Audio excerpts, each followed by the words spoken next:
Well, good to see you, brother.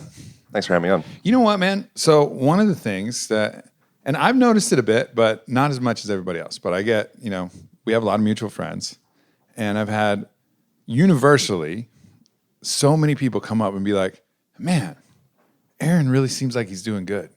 Seems like he's like way more comfortable in his own skin, Yeah. And I can kind of notice that. But have you felt that? Is that an internal experience you're having, or is that something that's just a reflection that other people are seeing? I think it's both, and that's a feedback loop.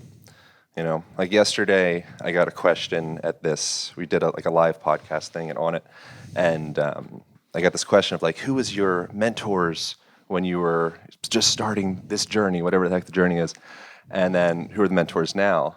And I was like, damn, that's a really interesting question. I'd be curious your response to that, actually. But my mentors, when I was 14, 15, I really got into bodybuilding and just got into fitness and understanding how the body works, was Arnold Schwarzenegger.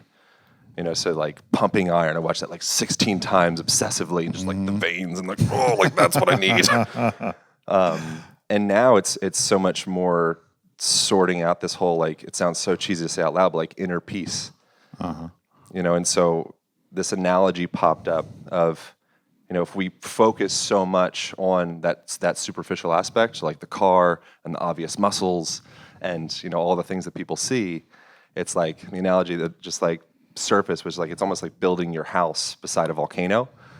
And so you can build this illustrious, amazing house, and it can be great. You invite your friends over and have these great parties, but at any time, the volcano can erupt and just, you're just totally wiped off the map. Pompeii. And that's something to me. So in this the process of creating this book that people may or may not know anything about, and just getting into more just writing and introspection, all that stuff. I did it more. I've been doing it more out of a sense of self-preservation, I think. Of Pompeii could happen anytime. And at this point, most of my life was driven towards superficial validation. And in the last several years, I guess, that's starting to kind of take hold a little bit more. So is it partly because you've found enough superficial validation that you've learned that it's not the superficial validation that's actually important? Because I find that that's one of the common themes. It's almost like you have to get there. If you never were able to get the muscles, you might still be chasing the muscles. If you were never able to get the success that you have now, being able to get a book advanced and get a book published and get that out, even though it hasn't published yet, but reach the level you're at with your podcast, with your reach, to still understand that doesn't quell the volcano, right? That doesn't stop the volcano of your own psyche and your own, ideas of yourself and your need for validation and your expectations and all of these ambitions that you have. It doesn't even quell the volcano at all to actually accomplish that. Do you think that's been a bit of a part of it as well for you? Is just that, okay, am doing these things, and still nonetheless the volcano is raging? Because I know that's certainly been one of the growth tools for me, is actualizing and achieving a lot of these things that I've been working towards, and then realizing didn't solve it. Yeah, I think the validation is really helpful. So I think it's both. I think it's really easy for people in spiritual circles that a lot of the folks in that realm. You're interesting because you have this interesting juxtaposition between these two bro worlds and then the spiritual Eckhart Tolle worlds, which is really fascinating. But I think that people can get too caught up in the spiritual introspection, just sit on a cushion until the world comes together, and that's bullshit. That's not going to happen. You also need to. I was listening. Gary Vee had this sponsored ad thing that I saw recently. I'm pulling from a sponsored ad, and it was you have to have this balance between the dirt and the clouds. And so the clouds aspect is what are your dreams? What are your visions? What are you shooting for? And then the dirt aspect is actually being in the gym, actually being with the people, actually going to these conferences, being in the rooms with these people, doing that work, reading the books, studying, reciting, practicing, meditate, all of that shit. And then if you have that combination between the two, I think that's really important. But so I think having those validation factors has been really helpful as well, actually seeing the evidence.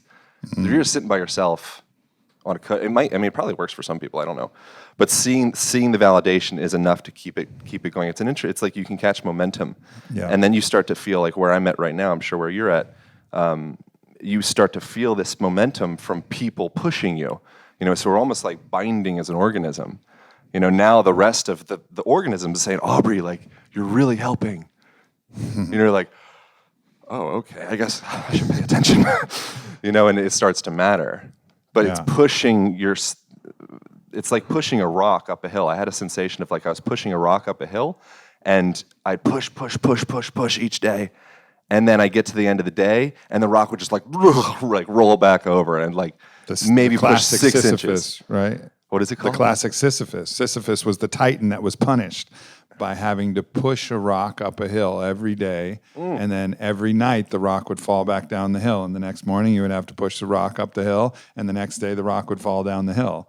And so it's Sisyphean or Sisyphus's challenge, which is something that's like a metaphor, an idea that we all have to face, where we're making what we think is this incredible progress, and then we'll wake up another day. Let's say we're making progress in a relationship. Oh, I'm really working on my jealousy. Oh, I'm really working on my anger. And you've been pushing this boulder up this hill, and you're like, wow, the clouds up here are amazing. I've done such a good job pushing this boulder. And then one fucking thing happens, and you're all the way back down at the bottom again, going like, what the fuck? I thought I pushed that rock up there.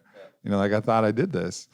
But like you said, perhaps if you're actually really paying attention, you realize that maybe it only fell 6 inches, higher than it did the time before. Yep. And so you're a little bit better at pushing it up the next time. And that seems to be the fucking process.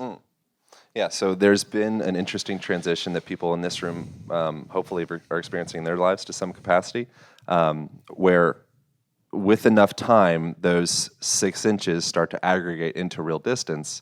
And I don't feel like I'm at a point where all of a sudden the rock is like I'm hucking it out of an airplane. It's just gaining momentum. But it feels like it rolls.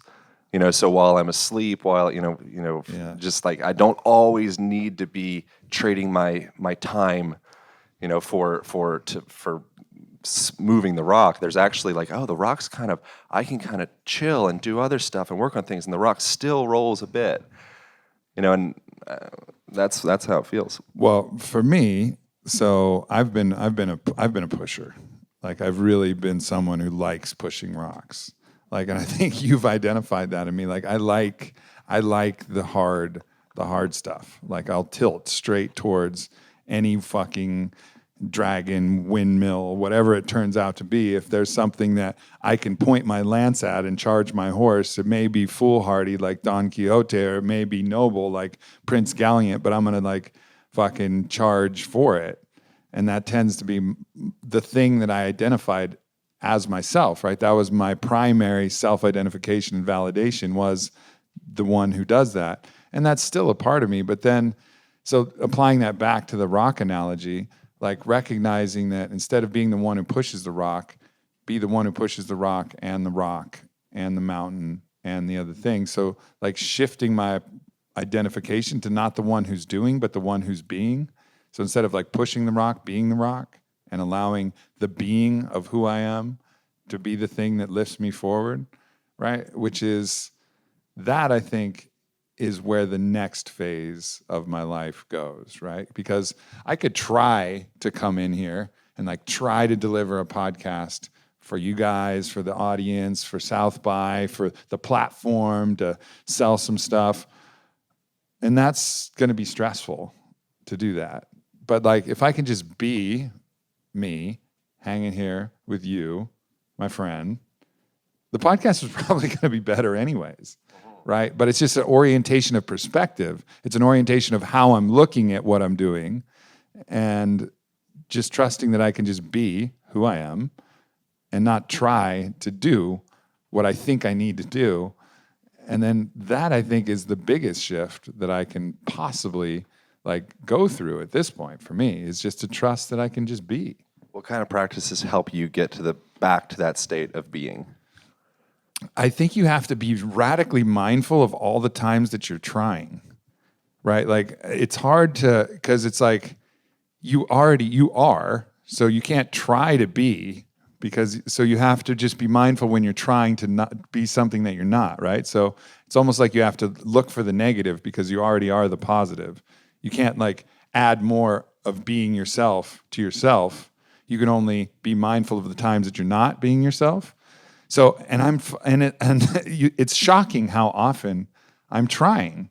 Like, and the trying can come in a million different ways. The trying can come in relationship. The trying can come in business. The trying can come in friendship. The trying can always be there. And when I'm trying to show something or be something that I'm not really actually feeling, then I know. Then I'm a little bit off course, and it's becoming almost unbearable to try to be what I'm not. Right? Like the more you know who you are, the more absolutely radically unbearable it becomes to be what you're not. And that's, I think, what's teaching me now is that I just fucking can't stand it anymore. Yeah. I can't stand it. I have it written in here, but I think I have it in my brain. There's this quote from a guy called John Ciardi. He's an American poet. He said, "An ulcer is an unkissed imagination taking revenge for having been jilted." And jilted being like being passed up. And it says, it's an unsung song, it's an unpainted watercolor, and it's an undanced dance. And I feel like that's like these practices that we do when we go to like ecstatic dance, or we learn to play the flute or the didgeridoo or the guitar, or, you know, whatever your means of expression is. Like I feel like we all have this internal seed of like, get it, like get it out of me. Mm-hmm. You know, and it's like some people have, like Alan Watts talks about, like you need to practice life to enjoy life. Like you need to cultivate your capacity in order to play the flute. So it's like, this is fun. Like I'm like, woo, I'm like getting into it. I feel like my soul is speaking through it. I can step aside and I can let that thing come out. Yeah. You know, I think that's like what a lot of existential stress that I experience is just like kind of being not as talented at life as what I'd like to be. You know, like that, like I want to work on these mediums in order to kind of like, it's almost like we're creating a hallway to allow that message to come out. You know, I think through speaking or through writing or through singing or through music or through dance, it's but like there's all those ways up the mountain, right? They're like just different ways to practice at life. They're all little metaphorical like practice grounds. So like the flute can teach you about life, stretching can teach you about life, yoga, working out, boxing can teach you about life. All of these things can teach you little facets about that bigger thing called life if you're paying attention. You know what I mean? Like you can learn the flute just to play the flute, or you can learn the flute to learn about life, and in the process, learn how to play the flute. You know, like you can learn how to box to be a good boxer, or you can learn how to box to learn about life, and in the process, learn how to box. You know what I mean? And it's just like remembering, like, what the fuck are we really doing this for? Like, what are we building our empires for? What are we accumulating wealth for? What are we getting these fucking muscles for? What are we doing this for? All the things that we're doing, like, why? Why? Well, if not to enjoy life and to help others enjoy life, like what are we really doing? We're lost to a certain degree. We're chasing things that as soon as we try to swipe and grab them, it's going to be like Patrick Swayze in fucking Ghost. You know, we're going to go reach for them and we're going to whiff because it's not really there. It's not really the substance that's going to fill us and fill that place that you talked about that we want, the place where laughter comes from. Like, where in the body is the place where laughter comes from? I don't know. That's the place where you are and your songs are and your things are. And that's the place where you're going to get those ulcers too if you don't sing them. And I fucking love that quote because it's true. And we all have that voice. We all have that expression. It doesn't matter what the fuck it is. So I think that we're being played, you could say, by our environment. You know, so for example, we are chronically staring into a screen of some sort, you know, a cell phone, or even like the walls inside this room, or each other, or, you know, like our world is highly myopic. We're focusing in here. And there's research from a guy called Andrew Huberman, who we mentioned in the upcoming book, of when you can literally play our autonomic nervous system based upon how whether we're looking out into the panoramic view or whether we're looking really close and myopic. When we get close, we get more into this like sympathetic kind of like fight flight. Not that fight flight's a bad thing. Every time you take a breath in, it activates more of that sympathetic side of the nervous system, but it activates more in that like cortisol response, like stress, go, get in there, like execute. And then when you look out into the distance, you have this, like it's impossible to not want to take a breath when you just look out over the ocean. Like the first thing is, so the environment's literally playing your nervous system. And so it's a really interesting thing to think of, like, who's in charge of this thing? What's driving me to continue to wanting more? When like tribal hunter-gatherer societies, what is their work week? It's like a day is like 3 hours of work on average or something like that. The whole week I think is like 10 hours. It's something small, I don't remember what it is exactly. Really low. But then you look at the environment that they're being played by. All they do is look out into the distance. They're barefoot, they're climbing, they're pulling, they're having sex, they're connecting, they're cuddling, they're getting played by their environment in such a way that it's like, why I don't care about a Corvette.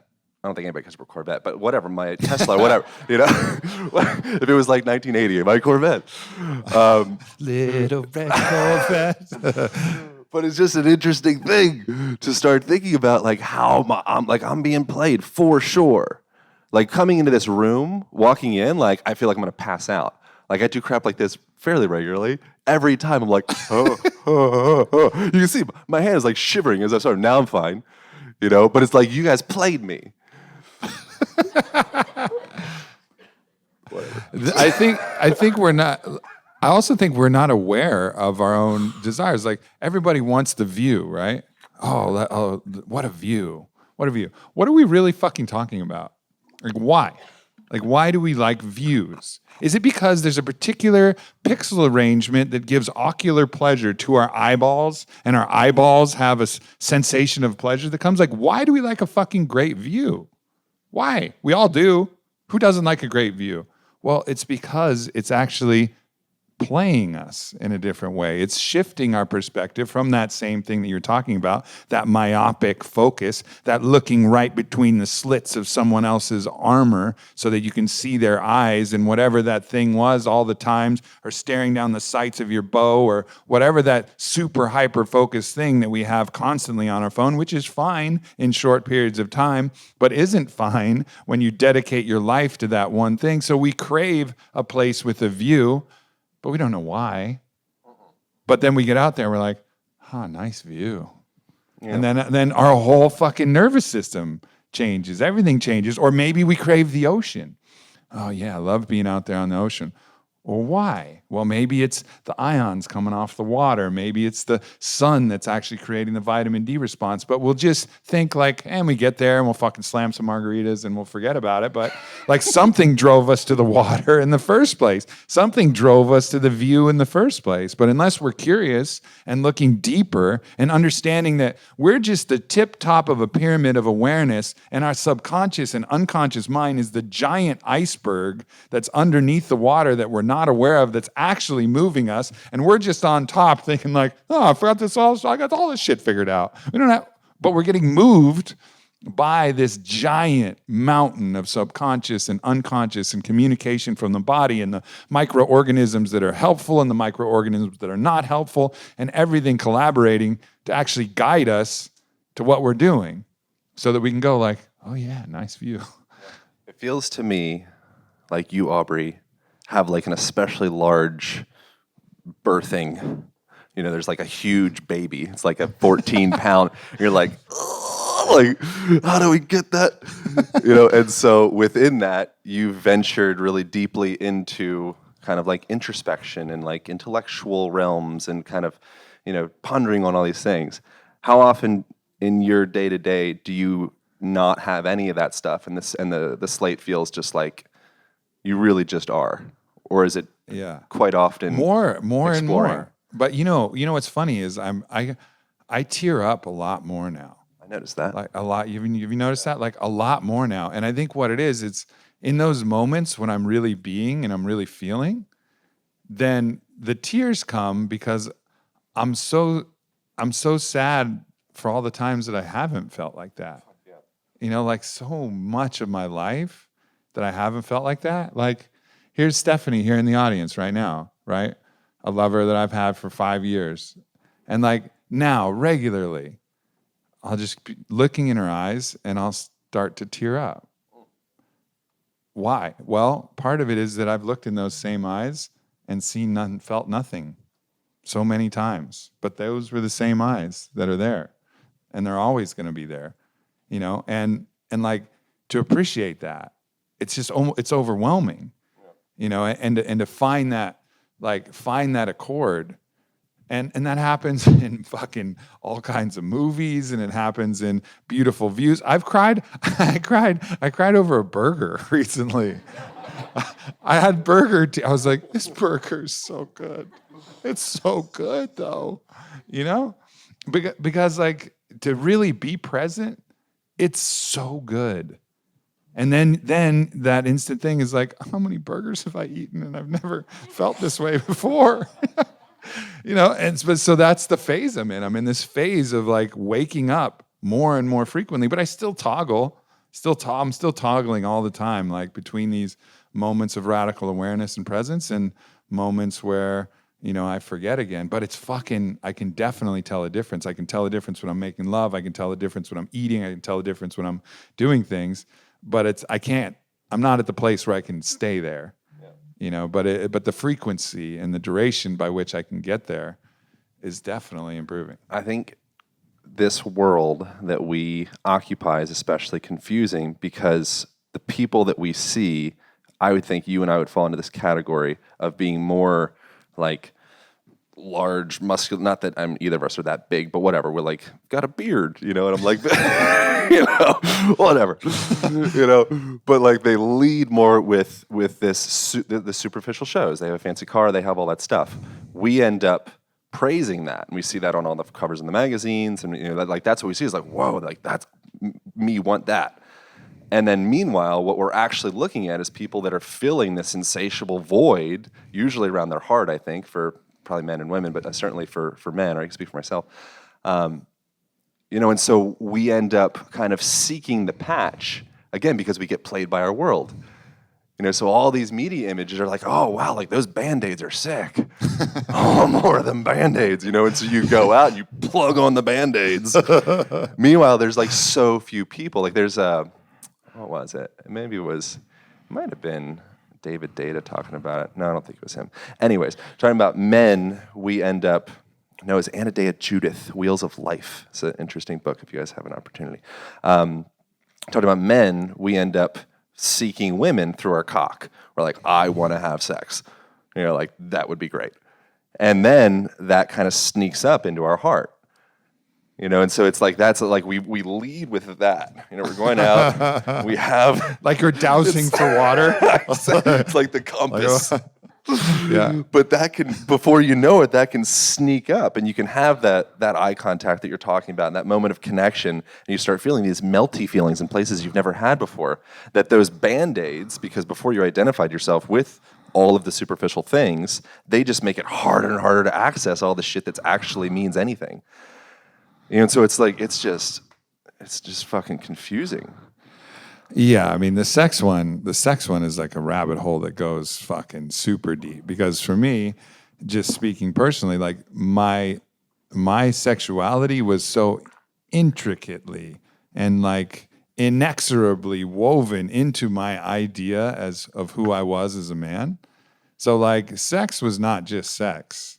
You know, not what sex was. Sex was an opportunity for me to prove and reinforce my own masculinity, therefore my own worthiness of love. And every fucking time was that test. And if that didn't go well, you know, if that test didn't go well, I was like one of the athletes that would have a bad game and feel like they were a piece of shit and like not love themselves, you know, because they missed some shots or whatever it was. But it was Wimbledon finals every time I had sex.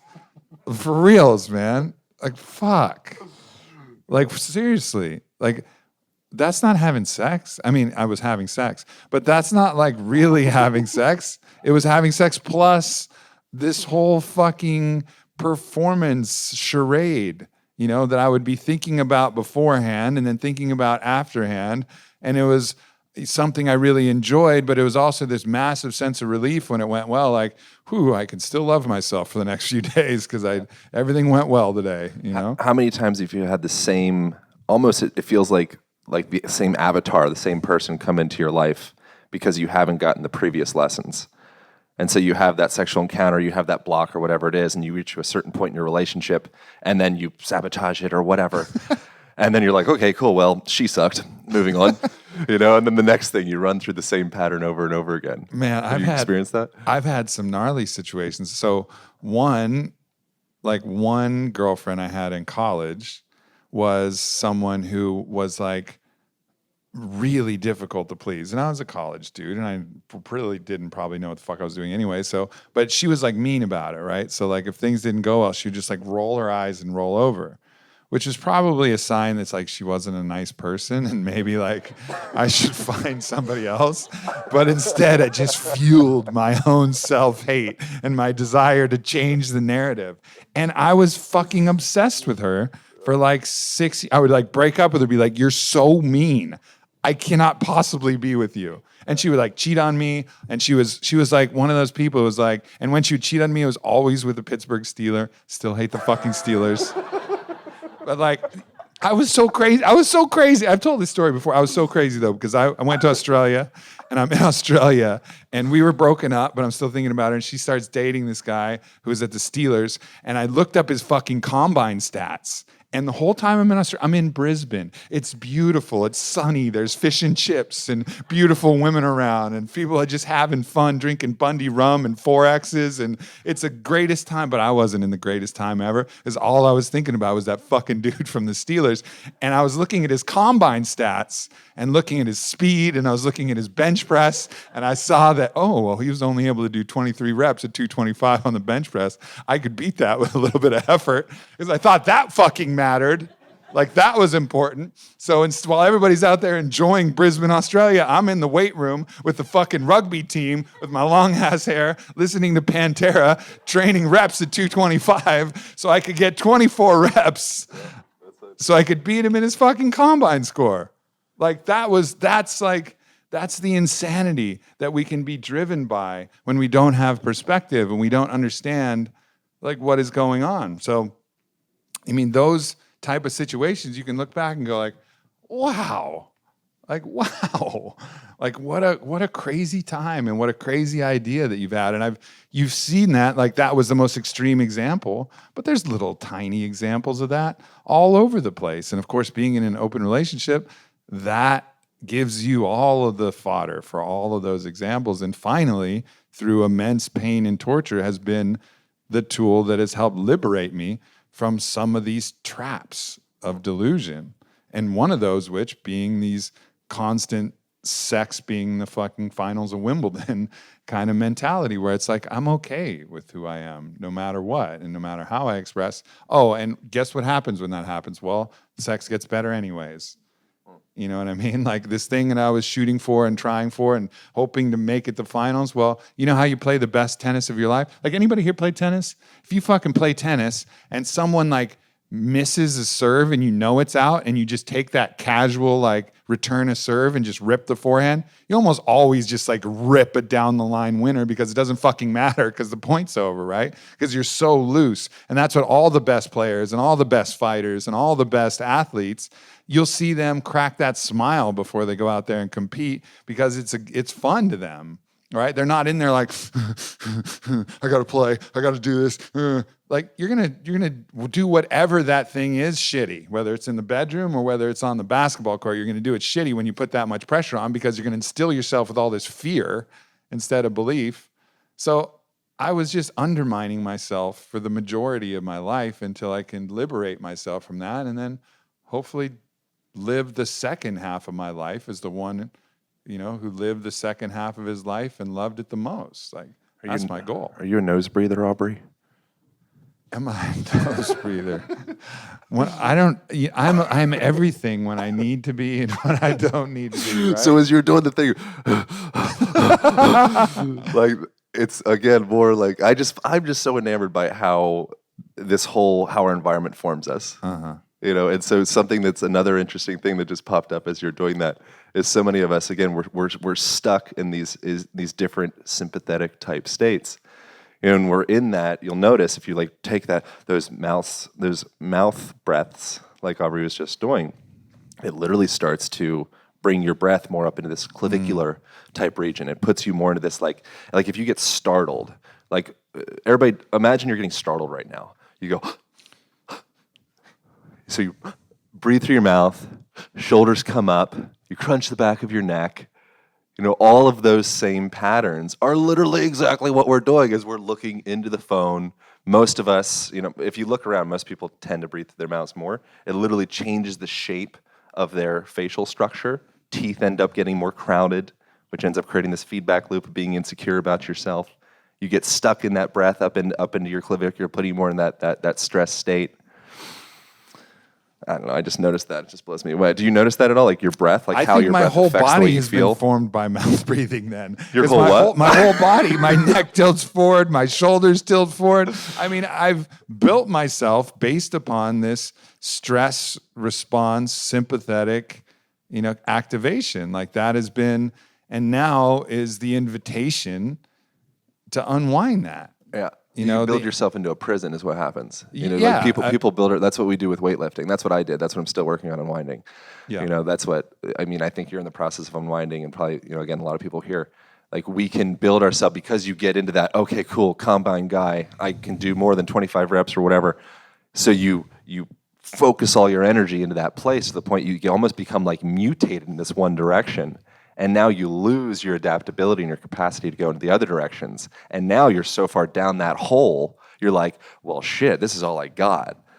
Well, and then it'll sneak into your identity too, right? It becomes your identity. It'll sneak into. I remember there's times where I've lost some muscle weight. And like literally I'll walk around the office or walk around people and be like, hey man, losing weight? You all right? I'm like, yeah. I'm fine, but thanks for pointing it out. I guess I'll hit the fucking gym, everybody. So everybody can just relax. Stop pointing it out. I'm just going a different way. But I didn't have the confidence then, I don't think, ever before now.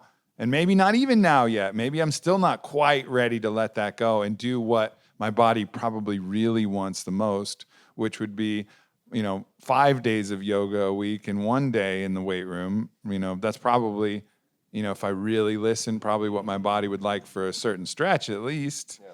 And I think I'm at the precipice where I'm ready to be able to choose that and be able to just smile when everybody's like, hey man, losing weight, like what's going on? Like, everything good? Back in so I mentioned to you previously, I don't know, maybe on this podcast, right? But I had interesting childhood. Like dad was getting involved in various drugs and just various things. He ended up going to jail. And I had to kind of what seemed to feel like an unsafe kind of home. We did talk about this. But so during that time though, I was just obsessed with packing on size. So I would just when in high school, I would go into the locker room, in the bathroom, I had all these protein supplements and creatine and glutamine and every type of I could possibly fit into my backpack. And every 2 hours, I would pathologically pound this shit down my face because I was just packing and packing and packing and packing and packing. It's so interesting now because I work at Mecca, Venice Gold's gym, and probably nobody knows it's called Mecca anyway. I just think it's cute. It's called Mecca. It is Mecca. It's Mecca. Mecca for bodybuilding. It is Mecca. No, I know. I shouldn't be condescending about it. But going in there, it's so interesting to see. It's like this social experiment of seeing I wonder how. You can be a healthy bodybuilder, I think, and just really love the art and the craft of shaping your body. I think it's never possible. What you do, it's how and why you're doing it. It's how and why you're doing it. But that's the thing that I always question is where's that person coming from with it? And you can so clearly see people's personality in the way that they move and the way that they eat. Everything is an indicator. The way that they dress, the way that their posture, the car that they drive, every single aspect of a person is some type of indicator. There's a book called Elephant in the Brain I just got done. It's really good. It talks about how we do conspicuous consumption, or conspicuous empathy, conspicuous generosity. So it's everything that we're doing, we think that this is what I'm, but we've kind of learned that this helps us survive better. So it's always it's an interesting thing to kind of step back and kind of look at subtle little details, even to the point of the way that a person walks into a room. Ida Rolf had a quote: "The way that you walk through a room is the way that you walk through your life." And I think that's just such a fascinating thing to ponder. When you see somebody, if they walk and they're kind of slow and they feel sluggish, and it's like you'll watch their personality. You're not gonna all of a sudden they're like, "Hey, nice to meet you." Like it's not possible. Because they're tuning their nervous system based off of their tonality, based off of their postural patterns, based off of the colors of the stuff that's on their body, based off of the feng shui of their house. It's just interesting to see that. But what's interesting though is so all of these things that you can see about somebody, they're clues. They're clues that can make you curious, right? But so let's take watches, for example, right? Like watches, I like watches. I have a variety of different watches. Most of the watches that I bought, earlier on in my life were just purely for appearance. And one of those watches I bought was a Bell & Ross watch, it's in that $5,000 range. It's a really nice watch, simple. But I didn't really know much about the story. It was just square and I liked it. And one day I was there in Onnit and I was there in the cafe and Tim Kennedy had the same watch on. I was like, samesies, bro. And he's like, oh yeah, cool. He's like, all my watches have meaning. And, this was something, and it was like this deep story about the Air Force and how these watches symbolize that and his connection to the Air Force. And it was like this, and I was like, oh, okay. Well, that's why you have that watch. I had it because it was square and I thought it looked sexy. Cool, you win this one for sure. Because you can make that judgment. Somebody could be driving a Lamborghini and you could be like, fucking Lambo guy, good job. What are you trying to show off? Or someone could be driving a big old truck and you can make a snap judgment, but you don't, for sure. It could be an indicator and there is some generalities, but those generalities aren't anything you can rely on. You really have to know. Maybe the person driving the Lamborghini just loves cars and really appreciates how that car particularly was put together and actually knows how to drive and how it corners and has sampled these things and spent some time on the track and is just like a connoisseur of that thing and loves it. Or maybe he's just got that mint green Lambo because he thinks that shit's fly and he's trying to show off, right? You don't know. You don't know until you really get curious and look. But I think the first place we can get curious is ourselves. Why? What gave us the reason to do the things that we did? All right, I got a bunch of things going on. Let's talk about what I'm wearing. As a fucking experiment, I'll just be radically honest with you guys. Okay, so this ring I got in Tulum. It has a little cracked piece of amber on it. It looks like a Werther's original. It's not a very special stone, but I was really drawn to it. And it's been a ring that reminds me of the sun because the amber stone kind of reminds me of the sun. And in a recent 5-MeO ceremony, I was wearing this ring. 5-MeO DMT is a psychedelic. And I felt this finger in particularly light up with energy when I was finished. It was an amazing experience. 5-MeO is incredible. But regardless, so I wear it on this finger and I put it on this finger. And so this has a significant spiritual meaning to me now. Not only it started that way, but it really got reinforced. Okay, this watch here matches this kind of silver theme that I had. And it actually tells time.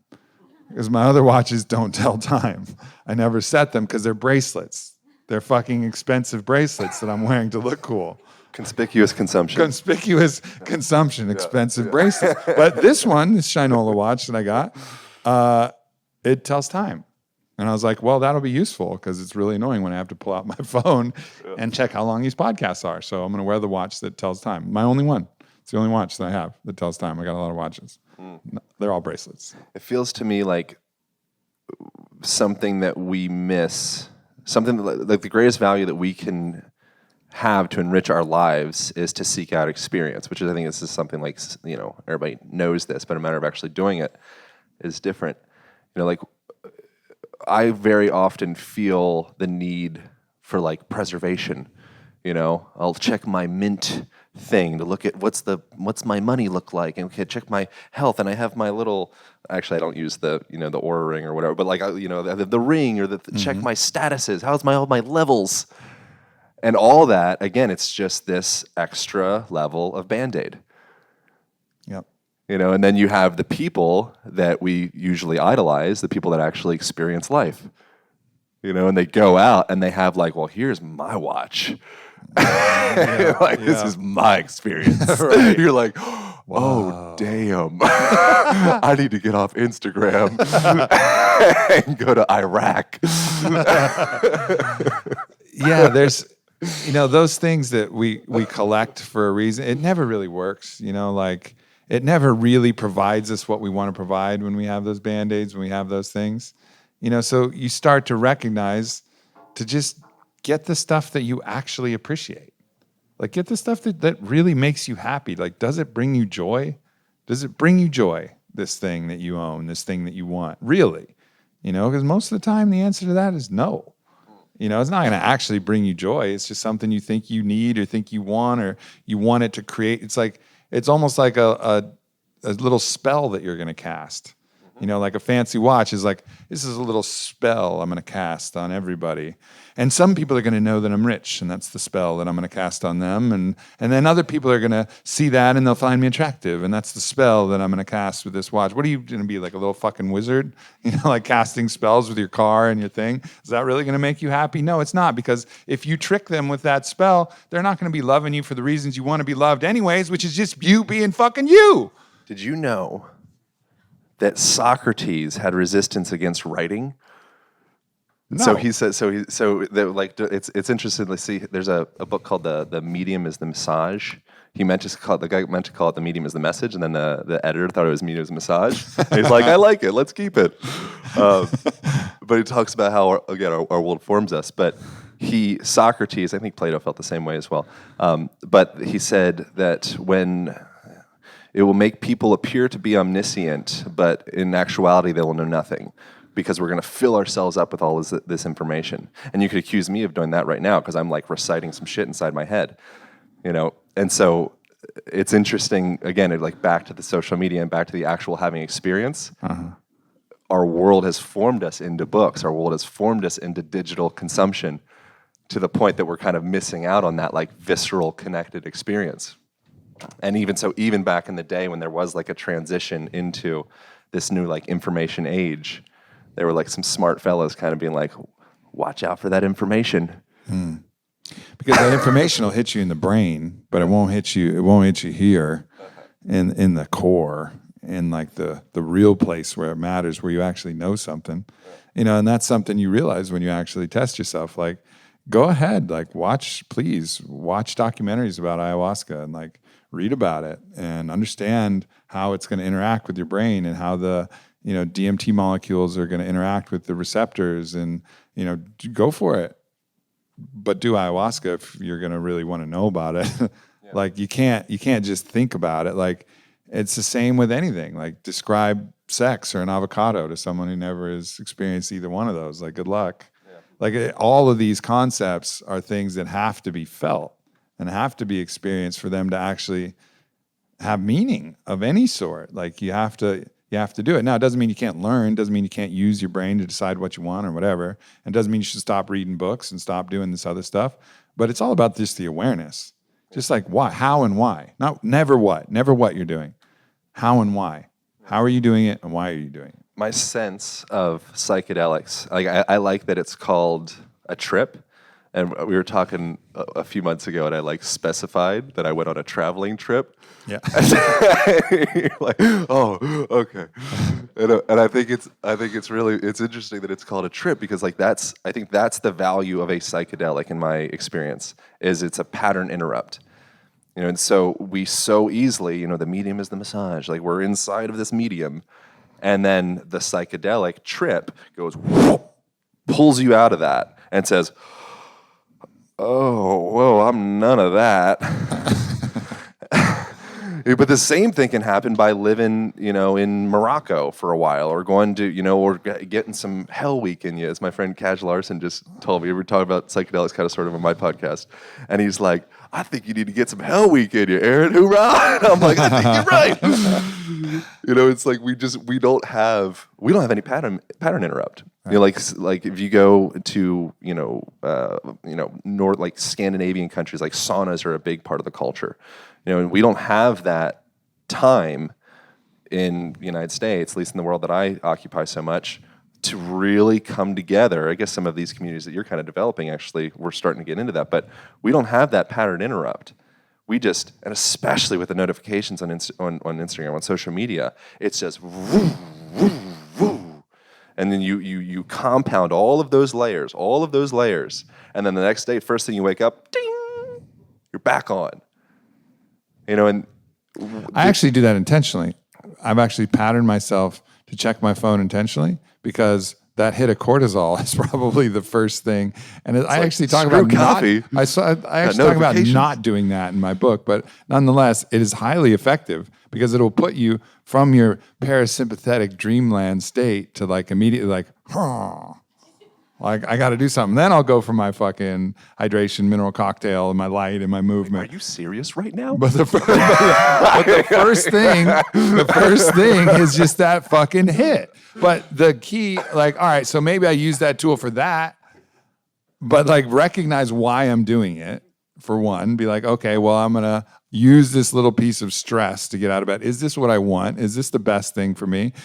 Should I be doing this? Why am I doing how? Like whatever. But I tend to do that after a nap, after whatever. If I'm like all sleepy, I won't check my phone if I still want to sleep more because I know what the fuck happens when I check my phone. So like if I'm in the middle of the night, it's airplane mode and I don't check it because if I check it at 5, I'm fucked, man. I'm fucked because the phone does absolutely activate that sympathetic cortisolian response. So it's like, it's interesting, all of these things that we have available to us. So that's one thing that we have to be mindful of. It can certainly be detrimental, perhaps even productive if I do need to get going. Like this morning, I had a speech to give and I didn't have much time, woke up kind of late, popped in, checked the emails, checks the text, checks the Instagram. Woohoo, I'm fucking ready. Mineral cocktail, a little bit of light. I'm good to go. I didn't even need my coffee till after that speech because I was already stressed out from my fucking phone. Yeah. It's beautiful. All right. But that's one point. But the other point is like pattern interrupt. One of the things that you're really good at, and I've been becoming good at too, is a really fast pattern interrupt that we have available, which is a cold plunge. Like that is a pattern interrupting fucking thing. Like whatever's going on in your state before you get in the wicked cold, it's going to be a little bit different because the cold's going to compel the breathing, which is another technique that is actually going to change your state. So the combination of the breathing and the cold, and it goes fast. We're talking 3 minutes, and we're talking significant state change after 3 minutes. All right, yeah, vision quest, longer things are also going to be important, intentional community building, longer, bigger pattern interrupts. But we got to know the stuff that we have around us and the stuff that we have available, and then fucking use them. Yeah. I think it's also important to realize that like your phone, like we're always anchoring things. It's an NLP term, neuro-linguistic programming. And so your phone is anchored to whatever your experience is with it.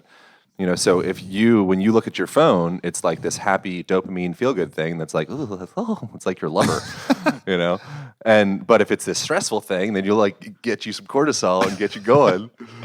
But you can do that with other stuff too. Yeah. And so the cold plunge, it probably has as much of like a panacea effect as the other things as well. Like obviously there's very obvious physiological effects with it, but there's so much ceremony that goes into placebo? A cold plunge. What did I say? Panacea? Oh, panacea cures everything. Placebo, artificial cure. That one. Yeah. Okay. So it's like I think it's that as well, where you're anchoring it to being this thing of like, one, it means that you are strong and you do the hard thing. Anchor one. Yeah. Two, it anchors you into your breath. It's this meditative thing.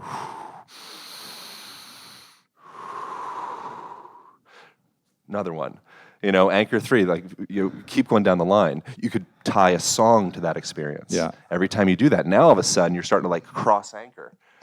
So now you can start playing that song and tie that to that physiological state that you have.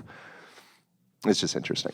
Well, there's certainly certain people even showing up in my phone notification having like hit me up, especially the people I've had long-standing relationships that have had emotional anchors too, will trigger a different response, right? Like it'll be like, oh, like, and whenever that comes up, just like even the way that the letters are formed and the way that it is, it's like it conditions a response based upon what you've experienced in that, even within. So it's like getting micro to micro, the phone itself. And then there's this type of alert on the phone. And then there's this type of person on that type of alert on the phone.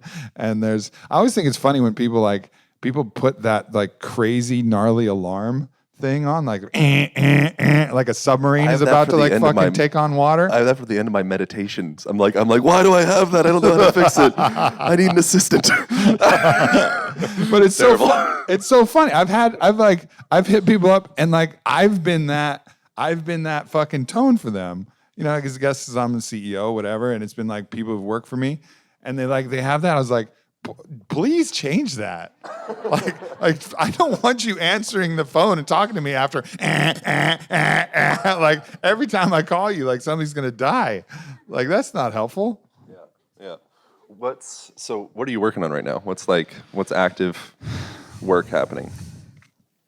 Active work happening. There's a lot of active work happening. I think for me, I've gone through like I said, that big phase of trusting that being is enough. And that it's okay. It's like, it's okay if people love me or don't love me. The only thing that's not okay and the only thing that's unbearable is trying to be something to be loved, right? Trying to be something I'm not. Trying is the key word in there. And it's just like trusting that I can be, and whatever other people's choices around that and their reactions and reflections based upon me being, whatever that is, it's all good. It's all good. And that's been the thing that I've really ultimately been working on the most. And that's the thing that can release the stress, which then I think to me can start to release the physiological adaptations I've had to make to that stress, like the things I take to help me go sleep, the things that I take to help give me energy, the things that I take, like interestingly, I've had the Oura Ring for a while. In the last week, I think I've gotten my 2 personal best, like PR record scores on the Oura Ring for sleep. Cool. Right? Like, so things are starting to show up as I lift the weight off of this kind of constant pressure to try to be something. And I'm trusting just being is enough, and that whatever happens with everybody else around me, the other things are starting to fix themselves a little bit. What do you feel like you're trying to be? Or like, what were you trying to be? I was trying to be the best lover. I was trying to be like, I think one of the things that open relationship will do is it will place you in a position where you will try to compete and compare yourself, and you won't, I'm projecting you, but I'm talking about me. Like, put me in a place where I would try to compete and compare with other people's, what I would hypothesize as their, perfection in certain categories and certain strengths, or at least put the pressure on. And I felt this even before open relationship, just on my own internal judgments of myself. But I think in a lot of ways, that's been one of them, just recognizing that I don't have to always be in a really good, exciting, charismatic mood. I don't always have to be in a really sexually profound and, abundant place. I don't always have to be in this because I'm not competing. Like, I can just be me. And if me's good enough, great. If me's not good enough, that's fine too. Like either one is okay. And the same with business. I can show up and be and do my best. And if things go really well, great. If things don't go really well, I'm going to be okay too. Like, I don't need that castle. I love the castle. I love the castle of Onnit. I love the castle of my podcast and all these things. But it's being in a position of not needing it that I think has been the most important work that I've been doing lately. And it's deep. Do you feel, I'm not trying to psychoanalyze you, I promise, but I'm just curious, do you feel like you've found a means or are finding a means of coming to peace with that initial seed of, like, potentially could call it compensation? be it sexuality or be it, all the castle type things. Yeah. I think really it's important for me to have that spiritual understanding of who I am, to understand that we're part of an undifferentiated source of energy, and that's where our inherent perfection comes from. It's not actually dependent on any of these other externalizations of it, but it's something that can't be taken away from us, what Paul Selig calls the monad, right? Like our piece of the divine that we carry with us. And it's not only like knowing that by reading Paul Selig and being in the room with him, but it's doing things like 5-MeO-DMT, which I'm not recommending. It's not a path for everybody, but for me, like to be able to feel what it feels like to be the monad, to be a piece of the divine, to be part of that universal force of love and life and God, and to know that that's really what I truly am, and that the rest is just for play and for the benefit for all of us to play, and to differentiate that unicity into the multiplicity of all of our lives and selves. Like that's for fun. That's for enjoyment. That's to experience the polarity. That's the kid putting his arm out the window to feel the pressure as they move their hand up and down so that we can experience some things. Because in the monad, in the unicity, in the all, in the everything, there isn't a lot of differentiation. Feels pretty fucking incredible, but there isn't a lot of differentiation. There isn't growth. There isn't exploration. There isn't stretching that singular note out into the million notes in between that comprise it. So fundamentally, it's just perspective, man. It's just remembering that the most important part of who I am is the part that is undying and unborn and won't ever be changed. And that's what the Buddhists would call awareness, You mentioned to me about feeling like wanting to take more of a break from psychedelics. Whoops. Or you felt like you were like not stepping away permanently by any means, but kind of like there was like an opportunity for a thing in Costa Rica, and you're like, I'm feeling. What was that? Well, I think that that's work, right? And there's integration, and then there's integration of the work that existed, and then there's new work. And I think that I was feeling like I needed to process some of the lessons that I'd already gained from so many years of psychedelic medicine. And, so I really backed off significantly and only recently started kind of reintegrating a little bit, some of that, and choosing carefully, like which medicines I thought would be the most beneficial because, and I think that's really coming from that understanding of what the pantheon of medicine that is available, and then knowing what I'm called to and not acting until I'm called. I mean, I bailed out of a couple, even with really close friends. I could have had an amazing experience with Kyle, and I could have had an amazing experience here, and I could have gone on this trip. And I've bailed out of a lot of those because I wasn't genuinely called to them. But then when I actually respond to the call, which has actually been fairly seldom, it's been a great way to remind me of that universal, perspective, which I think is that's the anchor point by which I can kind of figure out everything else in between. Yeah. And without that, I was just suffering in the turbulence of those really choppy waters, getting slammed up against buoys and boats and getting squids, sucking me down into the deep ink-filled waters. Yeah. So my feeling with like psychedelic integration or any form, like just call it a trip integration. You do something that potentially changes the shape. It's like you could think of like the mold that we're living in. It's like a cookie mold. You pop the cookie out. That's the shape of your work and the shape of your relationship and the shape of all of your things. How much you look out into the distance, how you breathe, all these movement patterns that you do. It shapes you. Your perspective of yourself. And then you can recut the cookie, and have the trip, but then eventually you come back into that mold.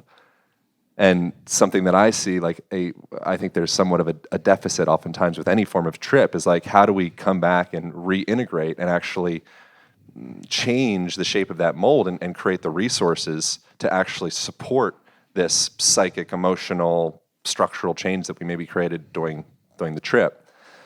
And so is that something that you ponder on all? Like what's the mold that you come back to? How do you change the resources after coming back from the trip?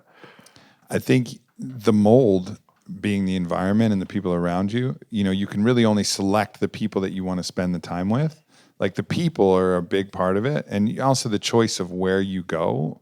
Like so, but you're really the most important mold, because if I can be in the right octave, I can be in a nightclub or I can be around anybody else, and if I'm stable in who I am, it won't really be anything that throws me off that much. So like I'm the most important part of the mold, but then furthermore, like find the people who have a chord with that, because it's just more fun if you do, right? It's harder to stay in the truth of who you are when everybody else is in the denial of who they are, which the truth of who they are and the truth of who you are is the same thing. So if you can surround yourself with more people who can agree internally with the states that you're trying to achieve, it's going to be beneficial. But always the most important mold is yourself. And so that means that sometimes that solitude is going to be some of the biggest medicine, like you and nature. And that's what I did. Went to Patagonia. I needed that.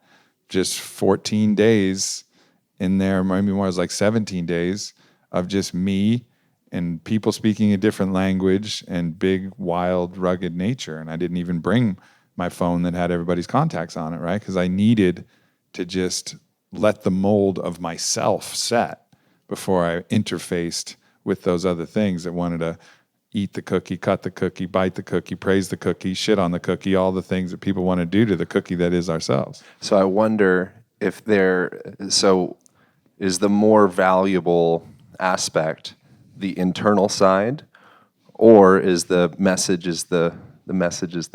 is the massage, that our mold forms us.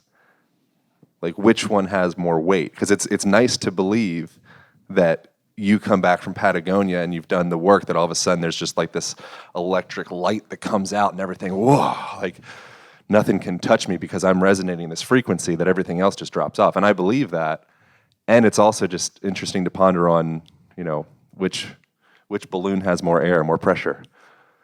I think really you have to, again, it's that go back to Sisyphus. We got to wrap this podcast up, so we might as well tie it back into something earlier. Yeah. Patagonia is a way to push the boulder up the hill, right? Like going in isolation is a way to push the boulder up the hill and make real progress with that.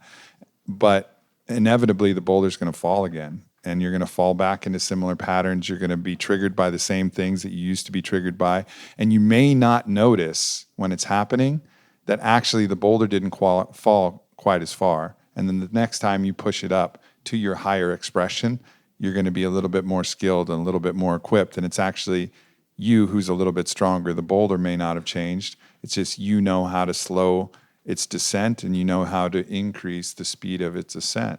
And I think that's just the slow, gradual process and the gentle rage of life and love that we get to experience. I like that. Let's hang this week, man. Let's do some shit. Let's have some fun. Yeah, we're going to do man testosterone stuff in like 2 hours. We're going to Yeah. fulfill our egoic desires to pick weights up and throw heavy stuff around. Yeah, somebody hopefully will take a picture. Well, thanks everybody for coming out. Thanks to South by Southwest for hosting us. Really appreciate you guys so much. Aaron, when's your book come out real quick? January of 2020. So not for a minute, but there'll be like pre-sales in the end. Pre-sales. I'll let everybody know. We got to get that shit. Yeah. So that's that. And then the podcast, that's like the most reasonable place. So Instagram, Onnit Podcast, that's the spot. Boom. Boom. Thanks, brother. Peace.